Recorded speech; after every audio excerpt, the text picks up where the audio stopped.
An balima bamananga mɛnnaw Mali kɔnɔ ani Mali kɔkan ni bamananga kunnafoni wagati selen walawalali bɛna kɛ mun na aw ye Mali kɔnɔ ani a kɔkan kibaruyaw kan aw dangana.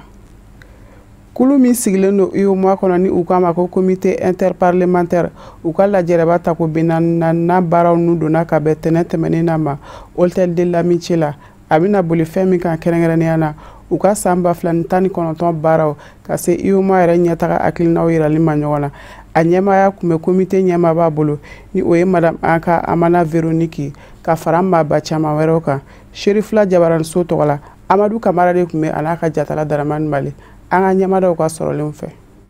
CIP UEMOA a ka sigiliba ko 44 n'an b'a wele ko 44e session ordinaire n'a baaraw nun donna an ka jamana kɔnɔ yan. O senfɛ u da na se u ka musakaw minnu bɛ labaara u fɛ san kɔnɔna na ani baaraba minnu kɛra san tɛmɛnenw u da na se nin bɛɛ lajɛlen ma nin sigilen senfɛ min n'an b'a wele ko session budgétaire. Dula bɛ na ɲɔgɔn ɲɛ normal de parce que députés nu fara ɲɔgɔn kan o ka réunion caman ye session de. Donc, il y a 44e session, nous avons une session budgétaire. Il y a un comité. Le comité est un organe avec une commission de contrôle. Nous avons débuté Bolonde. Donc, maintenant, nous avons c'est pour que nous ayons un ministre qui 600 qui a évalué un rapport, une recommandation, nous avons un gouvernement, nous avons une assemblée, nous avons une commission RMA. Donc, on a un rapport. Maintenant, en session budgétaire, il y a un budget de janvier au 31 juillet. Mon Kerala, c'est à mi-parcours. Mon Kerala, c'est la commission de c'est un TB, budget de 2020 à 2022, à 21, 3 ans, on a une évaluation. Sans rien, comme on a fait, donc session budgétaire. Mais quand on a une par exemple, la fois que Wari Benana, CDAO Jamana, nous est écoué. Moi-même, je suis venu à la nous pour en tant que parlementaire, en tant que député au compte du mois. Donc, on a une à Samana et Mounier, on est siégé. Parce que pour le moment, on est comité, on n'est pas assemblée. Bien vrai que l'assemblée pas au Bora, mais concrètement anti-assemblée. Bon, mais l'assemblée, on a dit que Mali de ma, à Djo Mali Javana, ou bien à Djo Koulouba. Donc, on va faire que tout le monde n'a pas de banina, avait dit, adoro, imo assemblée n'a qu'à banila, avec ce rôle. Donc, Bakouba là, nous n'avons pas le 30. Ni jɛkuluba in n'a bɛ farafina jamana 15 wasadenw fara ɲɔgɔn kan ka bɔ Benin, Burkina, Côte d'Ivoire, Guinée-Bissau, Mali, Niger, Sénégal ani Togo jamana. U ka laɲini ti dɔwɛrɛ ye yaasa u ka se ka jɛ ka u ka jamanaw kɔnɔ ko, a musaka ko, a lakana ko ka se ka ɲɛfɔli kɛ o kan ni ka fɛrɛ sɔrɔ o gɛlɛyaw la ka sanga ni u ka jamana ɲɛmɔgɔw ka laɲini. Anti ɲɔgɔn ye kɛ n'a ma bɛn ko kuma fɔ. Anti ɲɔgɔn ye si kɛ. Parce que nous avons émoa ka ni jamana nuna insécurité b'a bɛɛ la mais insécurité fanga ka bɔ yɔrɔ min na o ye Mali b'a la o ye Burkina b'a la o ye Niger b'a la donc il yɛrɛ diya ka an tɛ se ka sigi cogo si la bɛɛ b'i ka jamana ala fɔ taabolo mun ka kan ka ɲini a la an b'o solution kɛ anw kɔni tɛ se ka fɛn wɛrɛ kɛ an bɛ se ka sɛbɛn ka taara a décideurs ma an b'o kɛ o tɛ an t'o kɛ ordre du jour la o b'a la d'office parce que an tɛ se ka kɛ an ka jamana bɛ sécurité la an ka n'an sigi jamana ni ɲɔgɔn cɛ a bɛ minnu bara a ma se minnu ma fɔlɔ u bɛ se ka précaution mun ta u ka ɲini k'o ta o ye diyagoya de donc an ka sigi o sigi an bɛ kuma fɔ. An b'aw ladɔnniya k'a fɔ ko CIP UEMOA n'a kɛlen bɛ ka farafina jamana 15 wasadenw fara ɲɔgɔn kan a ka laɲini fanba o de ye k'u ka jamanaw u ni ɲɔgɔn cɛ baaraw ka hakili jagabɔ ko olu kan degun ni gwɛlɛya minnu bɛ sɔrɔ jamanaw ni ɲɔgɔn cɛ ka fura sɔrɔ olu la ni ka sɔrɔ ka jamanaw ka ɲɛta olu bɛ se ka sabati cogo min na ka ɲɛsin u ka jamana kɔnɔdenw ka nafasɔrɔ siraw olu nɔgɔyali ma ni jɛkuluba in a ka baara fanba dɔ y'o ye Bamakɔ sigili ni nin y'a siɲɛ 44 a baaraw nun donna nisɔndiya ni bonya ni karama kɔnɔna na. Laada don an fana karamɔgɔ Seydi Sherif Usman Madan Aidara a bɛ taa seli kɛ a fa dugu la Tamani. O laada in lakilenna ni seliba in na ni a ye faaba sɛgɛrɛ Bamako. O taamasira in kan a jɔra yɔrɔ caman na ka foli bila kanubagaw la. Fɛn min sɔrɔla o taamasira in kan an ka ɲɛmada o fɛ. Mali silamatɔnw ka fara ɲɔgɔn kan jɛkuluba Haut Conseil islamique du Mali ma ɲɛma, Mali silama diinɛ ɲɛmaw ka fara ɲɔgɔn kan jɛkuluba Groupement des leaders spirituels musulmans du Mali ma ɲɛma, silamɛya dɛmɛtɔ Ansaru ɲɛjɔyɔrɔ a Seyida Sherif Usman Madan Haidara seliba tɛmɛnen kɔfɛ a bangedugu la Tamani Barawuli cercle la Segu jamana kan yan'a ka bɔ faso dafɛ. Laada don a bɛ t'i ɲɛ da cɛkɔrɔba ɲuman dayɔrɔ laban kan ni o ye Mohamed El Madani Haidara ba Madani ye, a b'o la san caman. A bɛ bɔ kaburudon dafɛ tuma min o y'a sɔrɔ jama baden tun bɛ da la k'an bɛɛ bɛna da ɲɔgɔn ye. Zamzame yu ni a taama ɲɔgɔn sɔrɔla ka bɔ Tamani dafɛ. U selen Sungola sira kan o y'a sɔrɔ Sungolakaw bɔra fa bɛɛ lajɛlen la ka Zamzame yu ni a ka taamadenw bisimila. Bandi jɔra ye, cɛ, muso, denmisɛn ani maakɔrɔ bɛɛ lajɛlen nan'i ka nisɔndiya ni ka bonyamasegin kɛ a ye. Dɔw ye lajɛli fɛ dɔw kanu ni a ye, dɔw yɛrɛ y'u denw y'an ka jan wa bɛ se ka dugawu kɛ u denw ye. A Seyida Sherif Usman Madan Haidara tilalen kɔfɛ o dugawu la a n'a taama ɲɔgɔn sɔrɔla k'u kunda siɲɛmɔgɔna kan. Tiɲɛ don an bɛ samiya na nka dugudenw y'a kanu bani ka tɛmɛni kana kɛ u ɲinɛmɔ. A senfɛ jango ani u bɛ se k'u tɛgɛ don ɲɔgɔn bolo ka laban ka wale ɲuman dɔ a ka wulikajɔbaw ni cɛsiriw la a ka kɔnɔ ye Barawuli cercle bɛɛ lajɛlen ye. O bonyamasegin kɛra Barawuli ni o ye cercle yɛrɛ ye a donnen o dugu kɔnɔ ka taa se Kɔnabugu ma. Nisɔndiyaw kun bɛ fa bɛɛ lajɛlen la. Kɔnabugukaw y'a bisimila ni nisɔndiya ye sirada yɛrɛ la ka laban ka foli d'a ye Ala bɛ se ka ɲuman don Bamako cogo min. A Seyida Sherif Usman Madan Haidara bɔlen Kɔnabugu a y'i kunda Fana kan a selen Fana fana a bisimilala Sherifila duba kɔnɔ résidence Sherifula. O y'a sɔrɔ jama bɔn bɛ ka fa bɛɛ lajɛlen labɔ a ye dugawu don kɛ u ye. أنزل علينا سكينة والوقار وهدنا جميعا إلى صراطك المستقيم افتح لنا أبواب رحمتك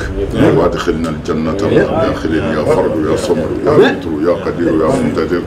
عليك توكلنا وأنت حسبنا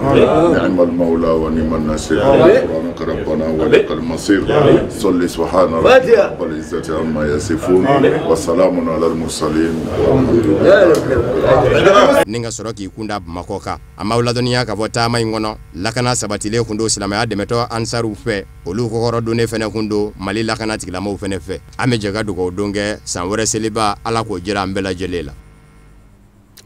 Amader ɲɛmaya so ka taamaw senfɛ Sikaso marabolo kɔnɔ yɔrɔbugu tɛmɛnen kɔfɛ u y'u kunda furu kan ka taa yen fana baaraw la halaw lajɛ yen wari min donna yen baaraw la a bɛ taa se sefa wari miliyɔn 500 a n'a nɔkan fɛn ma fɛn min sɔrɔla o kɛnɛ kan Sadio Sidibe ni a ka jatala Fuseni Keyita bolo an ka ɲɛmada o fɛ. Ni Amader maaw ka sɛnɛ taama yɔrɔ filanan ye ni o bɛ tali kɛ furu kuran bondon kan ni yen baaraw bɛɛ daminɛna février kalo tɛmɛnen Amader ɲɛmaaya ka nisɔndiya jira k'a fɔ ko baaraw bɛɛ bɛ ka kɛ waati kofɔlen kɔnɔna na. An bɛ bi an ka baara n'u hukumu kɔnɔna na ka a lajɛ baara min bolodala furu a baara a kɛmɛ ka se hakɛ jumɛn de la. An sela bi k'a lajɛ an bɛ se ka fɔ an nimisi wasala an ye min ye la baaraw daminɛna mois de février la baara ninnu ka kan ka kɛ kalo 12 kɔnɔna na donc baara ninnu bɛ hakɛ min na sisan nɔ an bɛ se ka fɔ 95% donc bɛrɛ t'a jɛ tuguni. Furu ale ye commune ye ni dugu 23 ba kɔnɔna na ale fana y'a ka kuran bondo sɔrɔ kuran bondo min ni a baaraminɛnw bɛ tali kɛ panneau solaire 776 n'a puissance bɛ taa jɔ 320 kW cred fo ka taa se batterie 168 ma ko furu ka nin kuran bondo kura in a fanga k'a bɛ se ka kuran di fo heure 20 bɔ ɲɔgɔn ko. Yani an bɔra yɔrɔ min kunu n'o ye Yorobugula ye a baara bɛɛ bɛ niveau kelen na central jɔra presque ka ban donc n'i y'a lajɛ 100 sara la central bɛ fo 88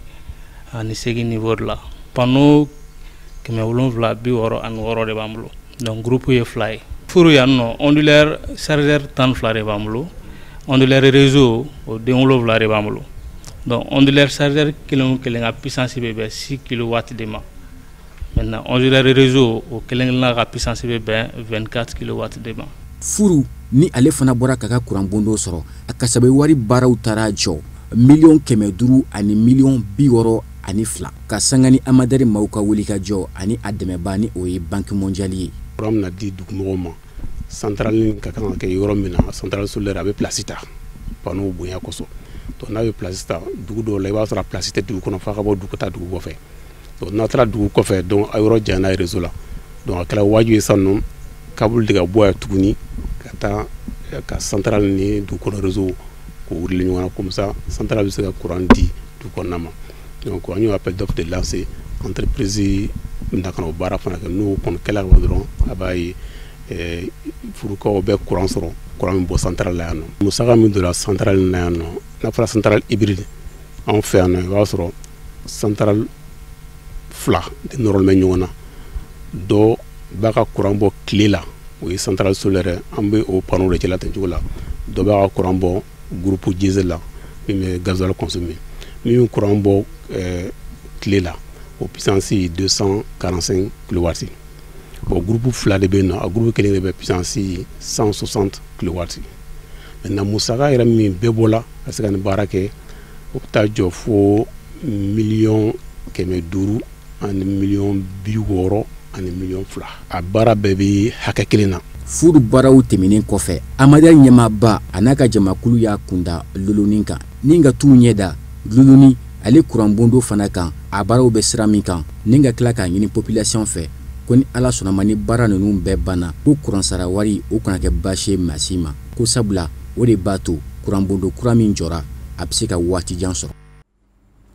Kalanbulon dɔ sigira kunun tɛnɛ yiri baaralaw tɔgɔlaso la mangoro la baaralaw tɔgɔ la a kun de ye ka se ka taa ɲɛfɔli kɛ u ye yɛlɛmabolo kuraw kan minnu ni olu bɔra nasara la nin baara in seereyara maa min fɛ Sirifila Jabaraniso tɔgɔ la Abdulkarim Sako de don a n'a ka jatala Abdulayi Sogodogo u y'an sama min na an ka ɲɛmada o fɛ. Ni atelier in ye sigi ɲɛbila baara ye sigi minnu kan ka kɛ Mali mangoro sɛnɛnaw ani minnu ka baara ye mangoro bayɛlɛmali ye u ni jamana gouvernement ni ɲɔgɔn cɛ n'a bɛ fɔ u ka kulu ma interprofession de la filière mangue du Mali u ni jamana gouvernement kan ka sigiba kɛ sigi min n'a bɛ tali kɛ hakilina falifalen ka sariyaw la sariya min bɛ don Union européenne mɔgɔw ka sariya bolodalen kura kan n'o ye ka nouvelle directive ye n'o bɛ tali kɛ Mali mangoro bɔli la ka taa Europe jamanaw kan sariya min sigilen don Mali mangoro labɔli kan ka taa Europe jamanaw kan u bɛ se ka labato cogo min na Mali mangoro sɛnɛnaw ani mangoro bayɛlɛmabaw fɛ ka se ka ɲɛfɔli kɛ ani ka fɛɛrɛw boloda o sariya a bɛ se ka labato cogo min na. O hukumu de kɔnɔna na mangoro sɛnɛnaw ani mangoro bayɛlɛmabaw n'o ye a acteurs ye u caman ba ye ɲɔgɔn sɔrɔ ni atelier kɛnɛ in kan kana hakilina falen-falenw kɛ ani u bɛ se ka taa min yira jamana ɲɛmaaw la sariya bolodalenw na u ka hakilinaw n'u ka faamuyali la sariya bolodalen in na. Tubabuw ye sariya dɔw ta k'a fɔ sisan fɛn tɛ se ka don u fɛ yen sisan n'a ma sɛgɛsɛgɛ donc a tun bɛ sɛgɛsɛgɛ ka kɔrɔ mais u b'a fɛ dɔ ka fara sɛgɛsɛgɛli in kan o sɛgɛsɛgɛli fɔlɔ o tun ye mun ye fɔlɔ papier de tun bɛ kɛ k'a bila ka taa mais u ko ko o t'a bɔ sisan o tun ko tuguni ko u b'a fɛ k'a dɔn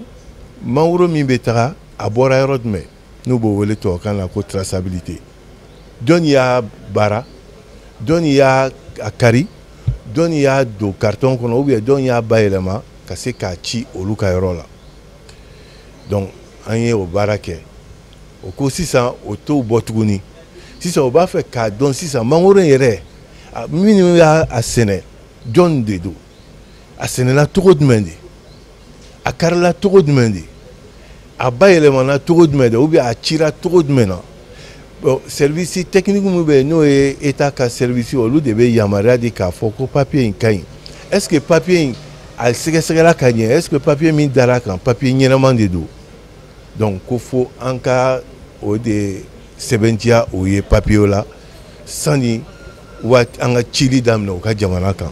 Mangoro ye fɛn ye min sɛnɛnen bɛ kosɛbɛ ka caya Mali jamana kɔnɔ wa jɔdaba de b'a la Mali sɔrɔ sira kan o sira belebele dɔ ye a bɔli ye ka taa feere diɲɛ jamana wɛrɛw kan kɛrɛnkɛrɛnnenya ma Europe jamanaw ka se ka o nafa sɔrɔ siraw lakana sariya minnu tara Europe jamanaw fɛ n'o ye tubabu jamanaw ye fo sɛnɛkɛlaw n'o ye mangoro sɛnɛnaw ye u ka se ka u damakɛɲɛ n'o sariya fɔlenw ye. Union européenne ka réglementation kura nin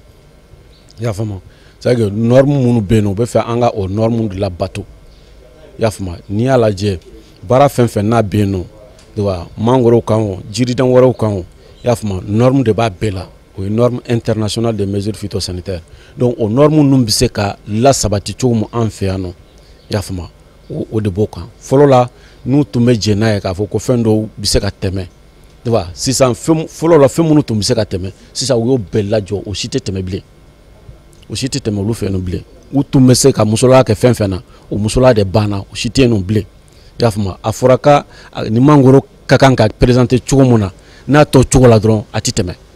wa mangoro kelen tɛ dɛ jiriden wɛrɛ bi ten a fɔra k'a ka présenter cogo min na n'a ma présenter ten dɔrɔn o b'a rejeter. K'a lɔdɔnniya k'a fɔ Union européenne ka ni directive kura in n'o ye sariya min bɛ mangoro doni sɛgɛsɛgɛ u ka jamana kan a baara bɛ daminɛ u ka jamanaw kan septembre kalo nata tile fɔlɔ. O de fana b'an sɛnsɛn ka taa diɲɛ fan wɛrɛ kunnafoniw kan Kafunɛ Bacilika sɔrɔlenw don.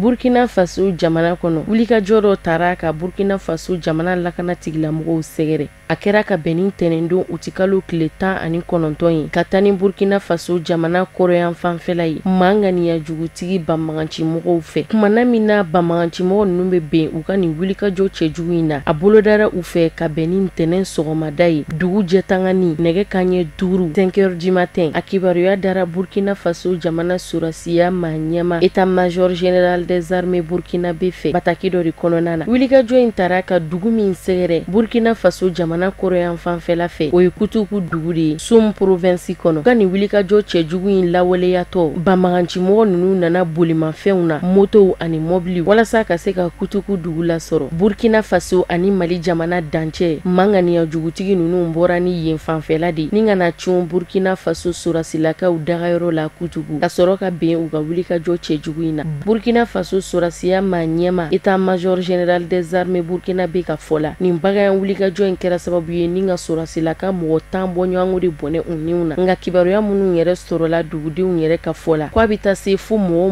20 ani kɔ bɔɲɔgɔnko ma minnu bɔnɛna u niw na Burkina Faso sorasilakaw la nin wulikajɔ in senfɛ sorasilaka caman jogina caman fana sera ka kisi sorasiya minɛ minnu ni olu kun bɛ yen banbagancimɔgɔ ninnu ye ta don a dɔw la ka laban n'a ka sorasiya kɛlɛkɛminɛ dɔw fana cɛ ni ka taa ni olu ye ka sanga ni wulikajɔ cɛjugu in ye min taara ka sorasilakaw dagayɔrɔ sɛgɛrɛ Burkina Faso jamana kɔnɔ manganiya jugutigi banbagancimɔgɔw fɛ jamana ɲɛmayaso ye fɛɛrɛ camanw sigi sen kan min bɛ kɛ sababu ye ka fusiri ni wulikajɔ in dan na ni cɛsiri caman bolodali ye sanni dugu cɛ lakana tigilamɔgɔw donna u ka baaraw la dugumana ani sanfɛla min bɛ kɛ sababu ye ka se ka tɛgɛ kɛ ni banbagancimɔgɔ ninnu na sorasiya ma ɲɛma ka fɔ la ko o cɛsiri baaraw senfɛ lakana tigilamɔgɔw fɛ k'a kɛra sababu ye ni ka tɛgɛ kɛ nin wale cɛjugu kɛbaga dɔw la jamana ma ɲɛmaw tɔgɔ la Burkina Faso jamana babusentigi a ye wale ɲumandɔn foli kɛ ka ɲɛsin sorasilakaw ma ani ka hakilisigi d'u ma k'a fɔ o ni Burkina Faso jamana ɲɛmayaso bi ɲɔgɔn bolo wa k'u ka dɛmɛ bɛ u ye u ka baaraw bɛɛ lajɛlen nasiraw fɛ ko gouvernement tɛ kɛ wale ɲumandɔn bali ye bada sorasilakaw ye bawo u ka cɛsiri baara tɛ ko nɔgɔn ye ka labana ka hakilisigi d'u ma ko fɛɛrɛ caman mina na sigi sen kan min bɛ kɛ sababu ye ka baara kɛcogo ɲuman nɔgɔya u bolo lakana tigilamɔgɔw yɛrɛ ka se ka kɛ sababu ɲuman ye dugudenw ni u bolofɛnw lakanani na Burkina Faso jamana fan bɛɛ lajɛlen fɛ walasa lakana bɛ se ka kɛ sabati fɛn ye hakilisigi ni lafiya ni dususuma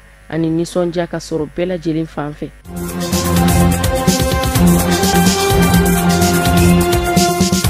Chadi jamana kɔnɔ état d'urgence bilali sen kan a kibaruya dara Chadi jamana ma ɲɛma Idriss Déby Itno fɛ ka bɛn ni kari ye a ka munumunu salo taamaw sen fɛ a ka jamana dugu dɔw la lakanabaliya walankatalen don dugu minnu kɔnɔ k'a sababu kɛ bagangɛnnaw ani sɛnɛkɛlaw ka ɲɔgɔn faamuyabaliyaw ye n'o kɛlen don sababu ye ka basigi tiɲɛ kuma o kuma wulikajɔ bɛ sen na état d'urgence bilali sen kan o kibaruya min ye ni a dara jamana ɲɛma Idriss Déby Itno fɛ a bɛna na ta k'a don ba la ni ka nun don ka bɛn ni tarata don u ti kalo tile 20 ye nin kun tɛ état d'urgence sigiko fɔlɔ ye Chadi jamana ma ɲɛmaw fɛ maa bɛ se k'a fɔ dɔ de faralen filɛ a kuntagala kan état d'urgence kun bɛ ka dangɛnɛmaya dugu minnu na dɔ farala o dugu hakɛ fana kan barisabu ka da kan Chadi ani Sudan dancɛ ka taa ni worodugu yanfan ye Tibesti province la o dugu farala état d'urgence kan jamalajɛrɛw munjugumanyaga waleyaw dugu kɔnɔ o balili de daminɛni ye nin ye ka bɛn ni tarata don ye o sariya sen kɛra waleya waleya ye waleya min ni a bɛ ka Chad jamana fanga sinamatɔnw ani adamadenya hakɛ lapasatɔnw jɔrɔ kosɛbɛ nka a bɛra ta jamana maa ɲɛmaw y'a kanu ni ka état d'urgence in bila sen kan munumunu salo min ni o kun bolodara jamana ɲɛma Idriss Déby Itno fɛ jamana woroduguyan fanfɛla la a seginnen kɔ ka bɔ yen bɛɛ ka bɛn ni ntɛnɛndon ye jamana ɲɛma Idriss Déby Itno ye minisiriw bɛɛ lajɛlen kɛ ɲɔgɔn kan lajɛrɛ la minisiriw ka ladala ɲɔgɔn ye walasa ka se ka sariya sen furubanun don min bi état d'urgence kofɔ o de kama ka bɛn ni o ntɛnɛndon kelen ye jamana ɲɛma minisiri ɲɛma ka fara a ka minisiriw bɛɛ lajɛlen kan u bɛnna tarata don u ti kalo tile 20 kan k'o kɛ état d'urgence ninnu don ye wa a bɛ to sen na fo ka taa bila septembre kalo tile 10 nata la o bi bɛn dɔgɔkun 3 jate ma kun min y'a to fanga sinamatɔnw y'a jira k'a fɔ ko olu fɛlata tɛ état d'urgence ko in ye u y'a jira k'a fɔ ko état d'urgence ko tɛna na kɛ sahaba ye ka ɲɛsin jamana kɔnɔdenw ma Mahamata Hameda Halabu ka fɔ la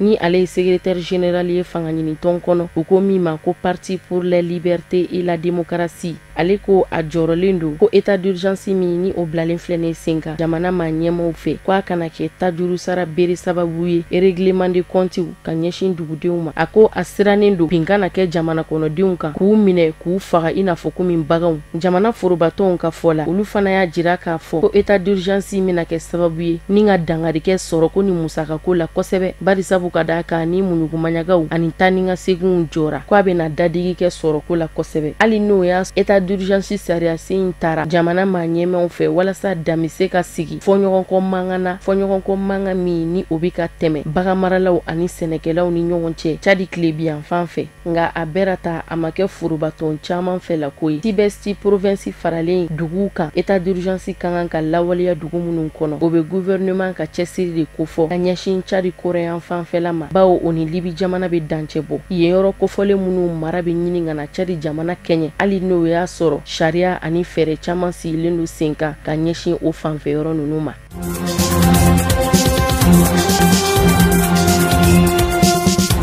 A ka fanga tiɲɛnen kɔfɛ k'a jigin ka bɔ a ka fanga la avril kalo tile 11 tɛmɛnen ka sanga ni jamana kɔnɔdenw ka nisɔngoya taamaw ye u ye kalo 4 ni kɔkɛ nisɔngoya taama min na walasa jamana ɲɛmaakɔrɔ Umar El Beshir bɛ se ka jigin ka taa ka bɔ u kunna fanga la cogoya min na n'o sera ka sira sɔrɔ ni jamana ɲɛmaa jiginna ka bɔ fanga la an bɛ don min na i n'a fɔ komi bi waati sera jamana ɲɛmaa Umar El Beshir ka wele bɔgɔ jeninen kan ni ka a darɔ ɲininka sigasigana minnu talen don ka ɲɛsin a ma k'a fɔ a nɔyira yurugu wale caman na ka se k'a darɔ ɲininka o sigana wale talenw na ka ɲɛsin a ma Sudan du Sud jamana ɲɛmaakɔrɔ Umar El Beshir nin bɛna kɛ a siɲɛ 3nan de kabini ni a ka fanga tiɲɛna jamana ɲɛmaakɔrɔ Umar El Beshir min ni a si bɛ t'i jɔ san 75 la a ka bɔ k'i jɔ kɛnɛ kan siɲɛ fɔlɔ min na ni jamana ɲɛmaakɔrɔ Umar El Beshir bɔra k'i jɔ kɛnɛ kan o kɛra avril kalo tɛmɛnen a ka fanga tiɲɛtɔ a minɛtɔ ni ka jigin ka bɔ fanga la a bɔko 2nan jamana o kɛra ka bɛn ni juin kalo tɛmɛnen ye o min senfɛ a kun welela bɔgɔ jeninen kan ni k'a ɲininka darɔ kan na mɔgɔ bɛ se k'a fɔ o yɛrɛ kɛra ka sɔrɔ a lasagonen don kosɛbɛ bawo a lamunumununen kun don ni lakana tigilamɔgɔw ye fan bɛɛ lajɛlen fɛ o bɔcogo kelen ani o nacogo kelen de kɛra ntɛnɛndon sɔgɔmadayan fan fɛ waati min na jamana ɲɛmaakɔrɔ min ni a ka fanga tiɲɛna Umar El Beshir n'a kun bɛ k'i kunda tribunal kan ɲininkali busamisɛnw tugura la k'a lasagonen to nɛgɛ kɔnɔ ni ka labanna k'a lamunumunu ni sɔrasilakaw ye kuma min na jamana ɲɛmaakɔrɔ Umar El Beshir bi don kiriso kɔnɔ a kanuba minnu kun bɛ kɛnɛ kɔnɔ olu bɛɛ lajɛlen de girinna ni ka foli kɛ ka ɲɛsin a ma a yɛrɛ labanna ka kanuba ninnu ka foliw kɔla segin ka bɛn ni sibiri tɛmɛnen u ti kalo tile 17 de jamana ɲɛmaakɔrɔ Umar El Beshir ka kiri kun kan ka dayɛlɛ nka a bɔra a dɔgɔkɔrɔ ka bɛn ni ntɛnɛndon sɔgɔmadayafɛla de kiri dayɛlɛna ka ɲɛsin jamana ɲɛmaakɔrɔ Umar El Beshir ma bawo o sibiri donya kelen na kɛnɛba dɔ kun kan ka sigi sen kan min senfɛ bɛnkan sɛbɛn dɔ kun kan ka tɛgɛ nɔ bila jamana maa ɲɛmaw jamana kɔnɔdenw ani sɔrasilakaw ni ɲɔgɔn cɛ walasa bɛɛ lajɛlen niyɔrɔ ka sɔrɔ fanga kɔnɔ jamana marako ɲuman na o de kama jamana ɲɛmaakɔrɔ Umar El Beshir ka kiri ninnu donni bɔra a dɔgɔkɔrɔ ni ka kiri ninnu don ka bɛn ni ntɛnɛndon u ti kalo tile 19 sɔgɔmadafɛla ye kiritigɛso kɔnɔ.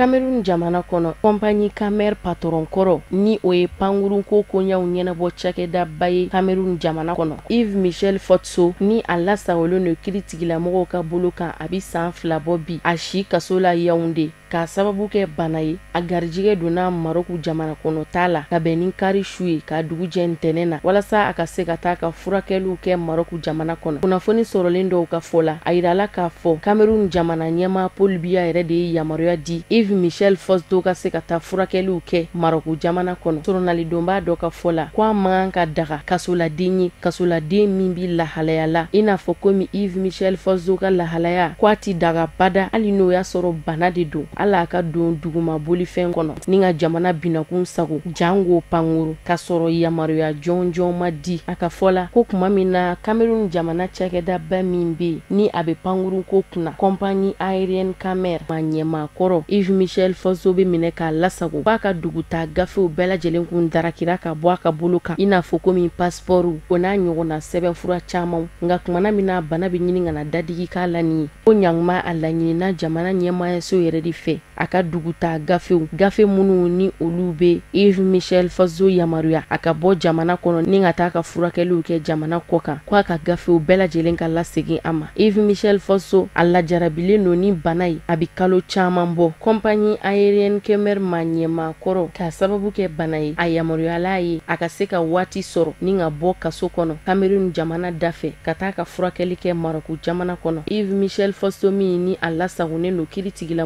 ka bolo kan a si kaso k'a sababu kɛ ɲangili bere fila de ye ɲɔgɔn sɔrɔ a kelen kunkɔrɔ.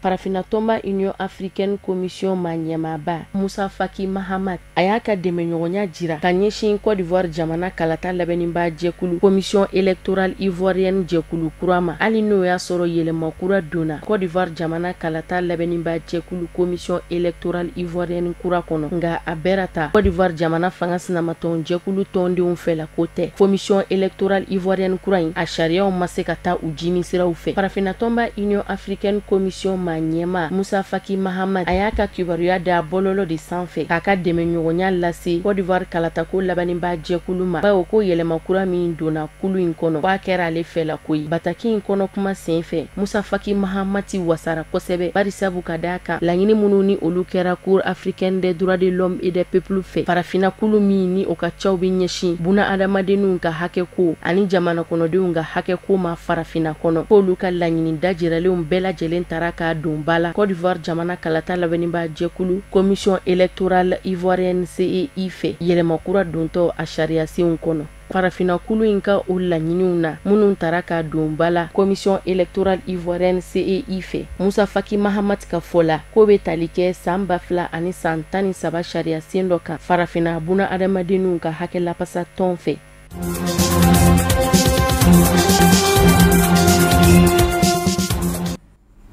Farikolo ɲɛnajɛ binakun kan san camanw tɛmɛnen kɔfɛ Mali championnat sigira sen kan kura ye a baaraw nu donna ka bɛn juma tɛmɛnen na Mali jamana fantan ani 4 bɛɛ lajɛlen kɔnɔ. An ka ɲininikɛlaw ye u ka kuma galamani tɛngu a komite ɲɛmaaba la fɛn min sɔrɔla o kɛnɛ kan an ka ɲɛmadaw fɛ. Championnat c'est vrai qu'an ye san damada kɛ a ma échoué mais depuis an y'an ka lasigi kɛ juin kalo tile 15 ka statut adopté bɛnkan sɔrɔla o assemblée la donc club 23 in D1 olu de bɛna championnat in ta min daminɛna jumadon pour que a baara ka se ka kɛ assemblée in yɛrɛ la an y'a kɛ kan fila bɛɛ kan fɔli man d'an ye mais pour que mɔgɔw k'a faamuya kan fila bɛɛ ka se k'u ka mɔgɔ di donc bɛɛ ye mɔgɔ saba di o nana fara fédération an ye kulu dɔ sigi pour que k'a baara kɛ. O baara o kɔnɔna na o b'a to hali ni anw taara comité de normalisation baara bɛ continuer parce que minnu yɛrɛ b'a kɔnɔ olu do natɔla don donc o kɔnɔna de la an y'a ye k'a fɔ club 23 a ka ca k'a fɔ ko baara ka kɛ ni poule kelen dɔrɔn ye donc poule kɛra 2 ye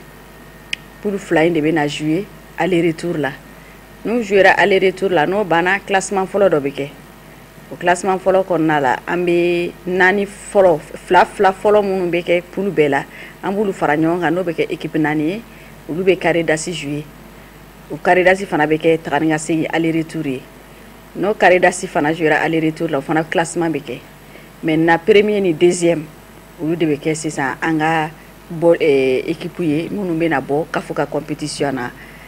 san nata la maintenant classement kɔnɔna fana na poule min daminɛnen filɛ sisan aller retour ni na an bɛ tila ka laban naani ninnu poule bɛɛ ka laban naani an b'olu fana ta olu fana bɛ tila ka balontan kɛ u ni ɲɔgɔn cɛ aller retour la n'o de kɛra olu bɛ classer n'u classera wɔɔrɔ laban minnu bɛ duguma olu bɛ taa deuxième division na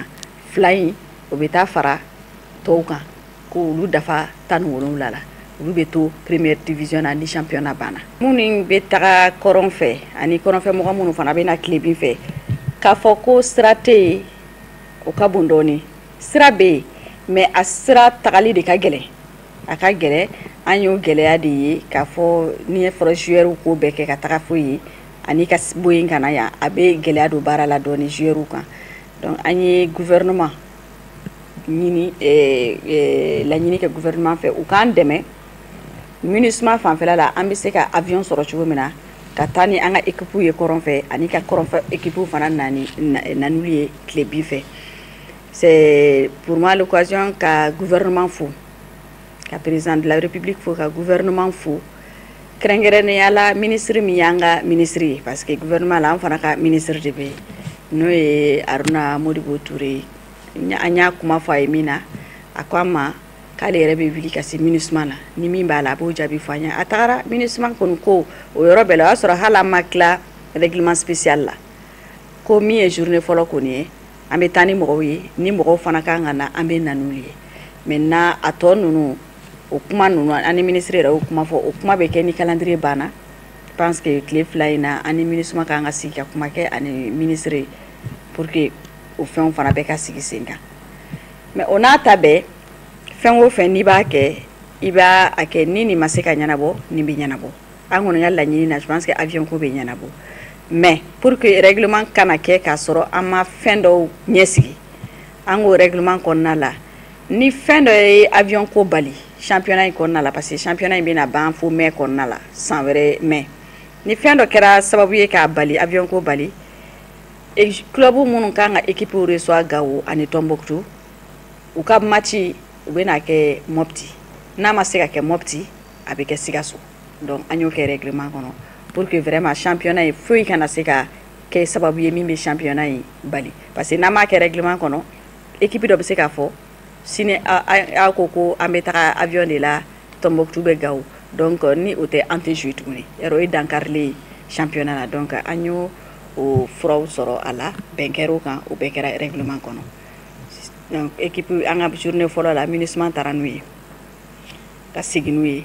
maintenant journée filanan na olu de kan ka na yan fan fɛ MINUSMA fana an b'a lajɛ MINUSMA de b'olu fana ta ka na n'u ye ka tila ka segin n'u ye maintenant min ye kɔrɔnfɛla ye problème ye min ye dɔrɔn ni bɛɛ kan k'o faamu kɔrɔnfɛla la avion ni avion don u tɛ baara kɛ samedi ni dimanche donc o yɔrɔ faamuyali mɔgɔw k'o faamu wa n'u fana bɛ baara fana kɛ don minnu na heure de b'a la pour que u ka bɔ kɔrɔn fɛ ka na tile bin fɛ avion wuli heure de bɛ yen o de b'a to matchiw la tuma dɔ la matchiw bɛ daminɛ joona première journée yɛrɛ la a y'a ye Tombouctou ni Gao u bɛɛ ka match daminɛna 14h30 c'est pour que avion bɛ wuli 17h30 de donc o bɛɛ de o kɔni o yɔrɔ bɛ yen an bɛ o hakili ɲini mɔgɔw fɛ u k'o yɔrɔ faamuya baara n'a taga cogo de don. O de fana bɛ dansigi bi bamanankan kunnafoni sɔrɔlenw na minnu labɛnna kunnafonidiso ɲɛmaayaso fɛ ka bɛn ni nin kuma ye aw ni ce a ka ɲɛmadalu la a k'an bɛ waati wɛrɛ nataw la.